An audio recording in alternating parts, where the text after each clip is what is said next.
Sometime near the end of last year, Octopus's Naoya Shimokawa announced two new Utawarerumono projects. The first of these being a remake of the original game and the other being a spin-off.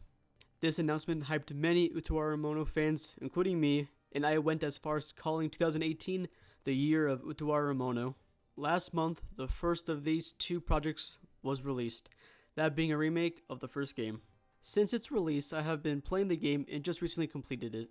This video will be about my feelings on the Utawarerumono Remake, well, more specifically about the gameplay.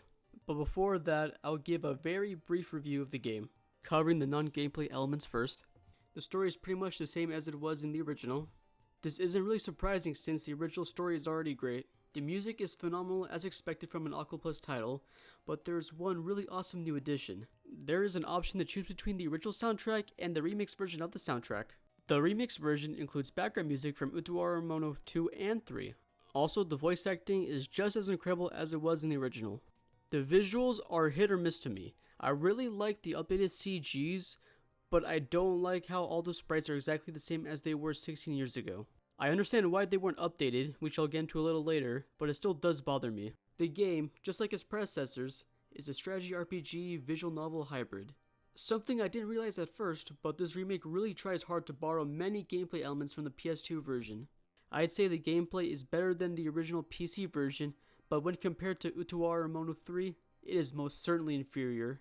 I'd recommend this game if it releases outside Japan, and especially to people who haven't played Utawarerumono yet.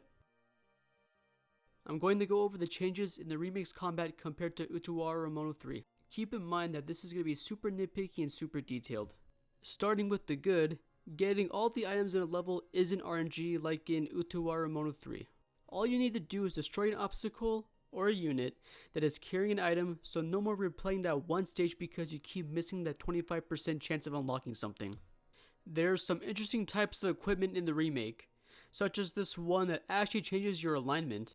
Evaru's kit is my favorite in the game, and the whole idea of tools with her is pretty cool. The ability to change the direction you are facing and doing more damage if you flank. Since this works both ways, you need to make sure you are always positioned correctly.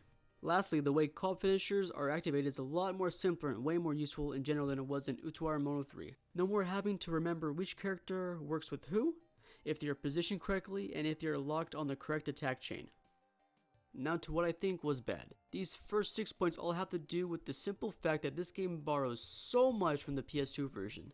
Being locked to one equipment sucks, and I ended up not really using any of the more interesting equipment, such as the previously mentioned alignment changing item. Perishable equipment is useless to me, and I never used it once. There's a real lack of variety of moves for most characters.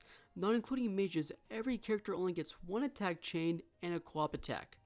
This single thing makes combat so boring to me, as I'm pretty much just doing the same moves over and over and over and over again. In addition to the lack of variety, the basic moves themselves only do damage and they don't have any debuffs like in Utawarerumono 3. Lastly, I hate some of the level design in the original, and for some reason it came back again. I'm specifically talking about these one block paths, which just makes combat slower and more annoying as I have to wait for my units to go through one by one by one by one.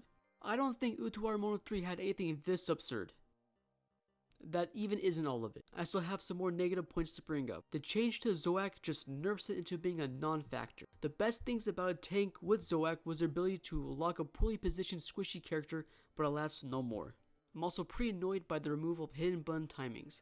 One of the most badass things is mastering a character's entire attack chain and being able to hit all of the button timings. The counter system is a joke. All countering does is do a one-hit attack that typically does jack for damage. In Utawarerumono 3, counters were their own attack chain that really punished the attacker with a debuff and sometimes could even lead to an attack finisher. These last negatives all have to do with one major thing, a lack of content compared to Utawarerumono 3. No Munichka trials equivalent to help the player learn the secrets to the gameplay, no substantial endgame content such as the dream stages. Instead, we are given these repetitive, defeat these units missions that are easy and take forever since the game likes throwing out so many units. There's also a boss rush type stage, but it is only just one stage and it gets boring pretty quickly. The absolute worst change in my opinion, and the reason why I made this video, is the removal of the red-white battle. The mock trials is my favorite thing from Utawarerumono 3's gameplay, and I regularly come back to the game to play it. I honestly doubt this type of thing would have been hard to implement, but oh well. Now that I think about it, what is the point of the DLC characters? Just think about it. Wouldn't it have been awesome to battle out against characters from all of the games? Hakoro versus Haku, Ogi versus Oboro, Yakuelto versus Toka versus Genjimaru. See what I'm getting at?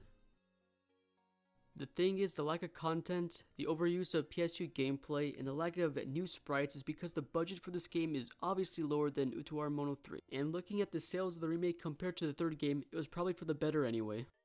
In closing, after I'm done with this review, I'm probably never going to touch this game again, unless I want to reread Utawarerumono. I'll still come back to the third game though. I love that game. So what is next for Utawarerumono in what I called the year of Utawarerumono? Zon. Utawarerumono Zon. To be honest, I'm not that interested in the gameplay, but the graphics do look amazing. And that is about it off the top of my head. I do hope Atlus does localize the remake so the entirety of Uta's story is available for everyone officially. That is all I have left to say. Thanks for watching. And if you're an Utawarerumono fan, come check out my Twitch channel where I occasionally stream Mask of Truth mock trials. Also expect more content from Pixel History during the summer. And I might even cover Zon. Who knows?